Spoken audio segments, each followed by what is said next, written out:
What's good, YouTube? Welcome back to the channel. This is the Texans Better Talk Show. We just hit 200 subscribers, so thank you to everyone who's been tuning in, who's been supporting. So today we are going to do a 4-round Houston Texans mock draft simulator. I'm going to do a couple of them and just kind of go through what my thought process would be if I was the Houston Texans. Not going to be doing any trades as well. So right off the top, Cam Ward, then Sanders, Carter goes third, Travis Hunter, Will Campbell. Ashton Genty's pretty high in this mock, something to take note of. And then McMillan goes at 10, the first wide receiver off the board. Wide receiver, obviously a big need for the Houston Texans. Luther Burden goes right after him to the Cowboys. Tyler Warren at 14, which is what seems to be the overall consensus of where he's going to go. And then just looking at some of these linemen, Will Campbell being the main name from the linemen that has gotten off the board. So all pretty standard so far. Tyler Booker, another guard going off the board early. Let's see what else. Kelvin Banks Jr., another tackle going. Mason Graham goes right before. Matthew Golden. So, for the Matthew Golden lovers, some of these mocks are putting Matthew Golden pretty high up on the board. I think this is a good spot for the Texans right here. We have a lot of options with who we can go with. If you want to go tight end first round, you can go Loveland.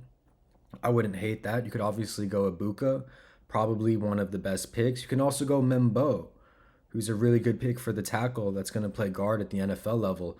So yeah, these are some of my favorite players are actually still on the board here. My favorite tackle in the first round is on the board. One of my favorite wide receivers in the first round is here. And yeah, my favorite tight end in the first round is here. So really you can pick your poison on offense. On defense, yeah, Mike Green obviously still there. I don't think we take a defensive player in the first round. With everything at our disposal, I'm going to be controversial and I'm going to go ahead and take an offensive guard in the first round just to show you guys how deep this receiver class really is. So let's draft Membo. I like him more than Josh Simmons. I think Josh Simmons is more of a true tackle. He's also coming off a torn ACL. Membo is just a dog, dude. That's my favorite offensive line pick in this draft class. I really hope we get him.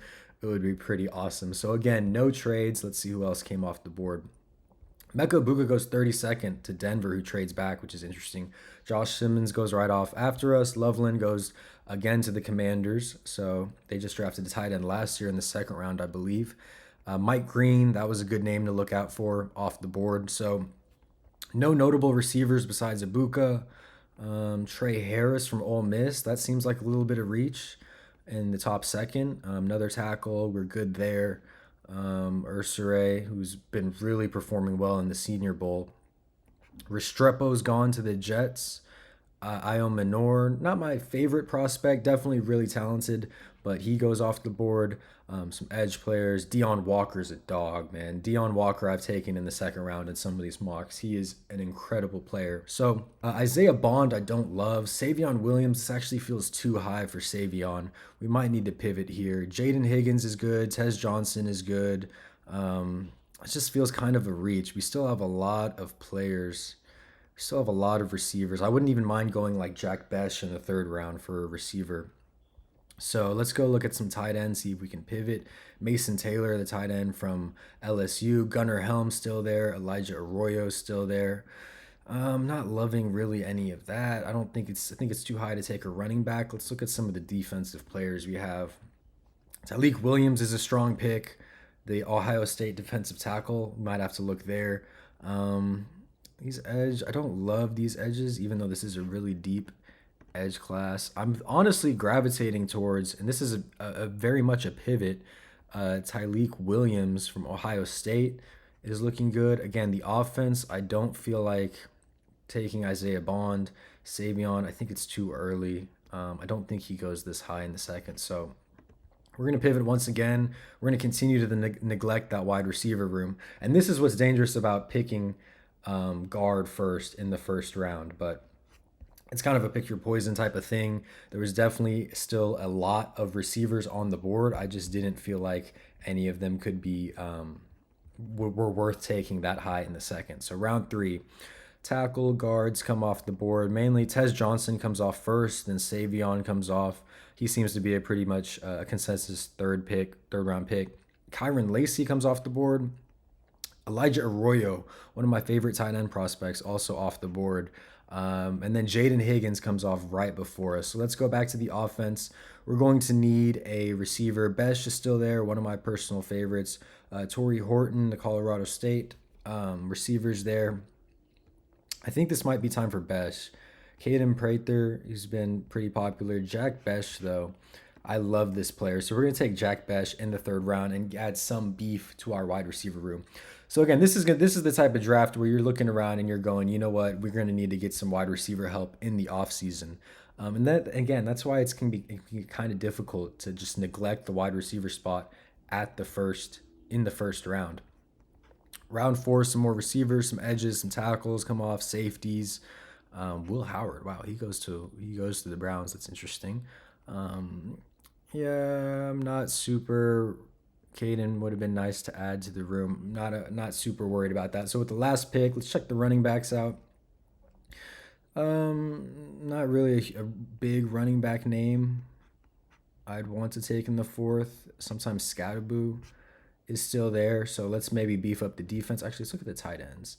Tight ends: Ferguson, Luke Lachey, Gunnar Helm obviously coming off. So yeah, let's just stay away from that. Defense: Malachi Moore, the safety, could be a nice pick to throw into the defense. We're not drafting a kicker, so let's just see. Let's just review what we kind of got really quickly. Besh, we got our receiver, we got our D tackle, and we got our guard. So I think maybe we just try to fill in this pick with some more offense and probably try to get that tight end room bolstered.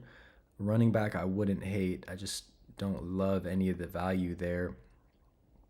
Ricky White from UNLV, Jalen Noel. I think we go Jalen Noel.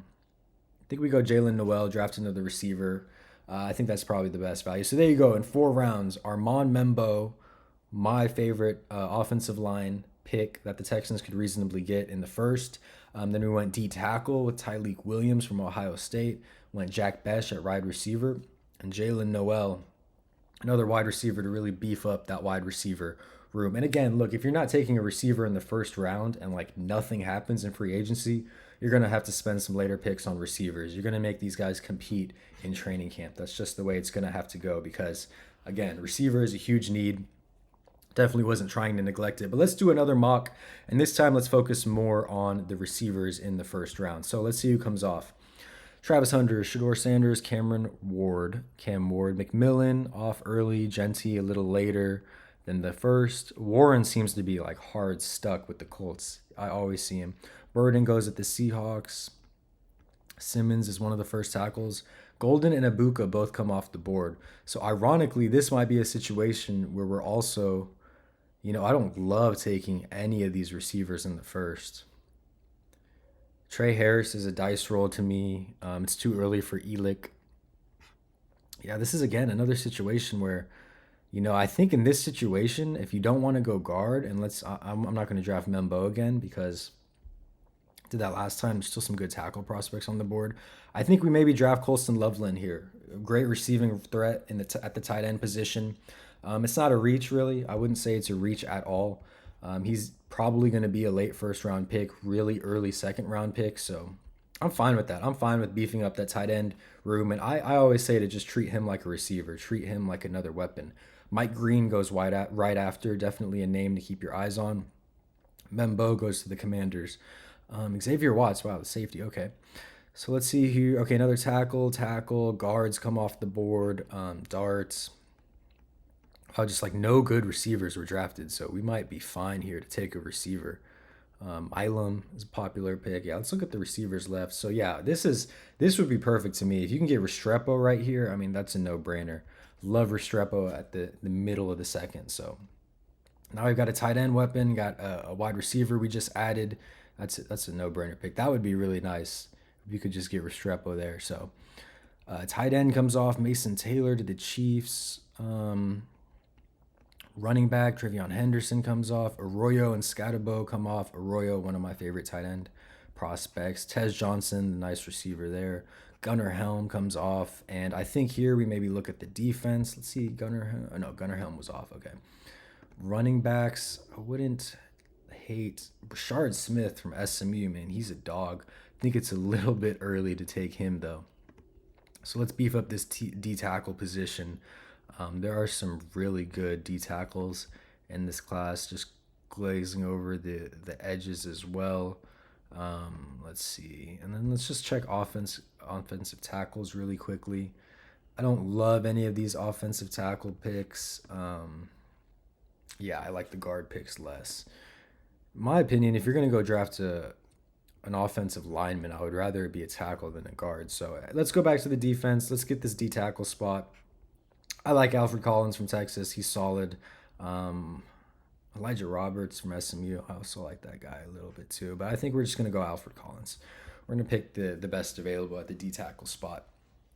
Let this do its thing. And then when we get back to the Texans, let's just recount and relook at who's been taken. So Troy Horton, receiver gone. A couple receivers gone, some corners, running backs gone. You know, I wouldn't hate a running back pick. Ty Felton, receiver from Maryland, goes. I was kind of keeping my eye out for him. So let's see. Let's go back to the offense. Running backs in the fourth. I guess you're fine with any of these guys. You're kind of just throwing darts at the board with them, in my opinion. Besh is still here. That's probably going to be my favorite pick. Honestly, whenever we need a receiver later in the draft, I'm just gonna say, please take Besh. Tight end, we're good. I don't think we need another tackle or guard. Yeah, let's draft Besh. We can get Besh in the fourth. I think that's a good draft. So, this second draft, the results: Loveland in the first. Again, a lot of receivers taken in the first. Abuka goes, Golden goes. So you pick the best weapon left, and that's Loveland. You're comfortable with taking him in the first if you're the Texans. Then you get lucky and you hit Restrepo, a very good receiver from Miami, in the second round. Third round, you go to Alfred Collins, D tackle from Texas, solid player. And then here you get Besh in the fourth at pick 127, the wide receiver from TCU. So here's the first draft, a little more guard heavy in the beginning, and then you're kind of throwing together some receivers on the back end of the board.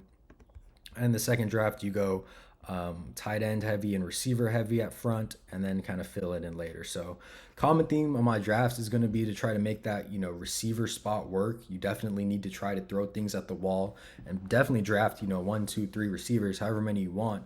But you don't want to neglect the D tackle spot as well, depending on what they do in free agency. And so, yeah, I hope y'all enjoyed that. Let me know if you want to see more mock drafts. Let me know if there's guys you would have taken over the ones that I took.